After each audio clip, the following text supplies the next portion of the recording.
Now, the All Manning team reigned supreme against their rural area counterparts, emerging 7-6 victors on sudden death penalties at Stets on Saturday. It was the All Manning who struck first when Carlisle Tingling from St. Catherine High put them in front in the 58th minute. However, the All Da Costa were back on level terms when Mark Daly got his name on the score sheet in minute 74.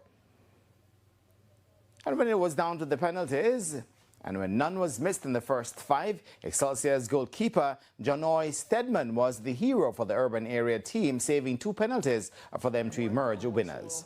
More importantly than the win is the fact that the boys of the All Manning and also the All Da Costa Cup boys got the chance to showcase their talent in an effort to get overseas college opportunities. That is the most important thing for us, to give these boys opportunities to better their lives, and I think they did well today.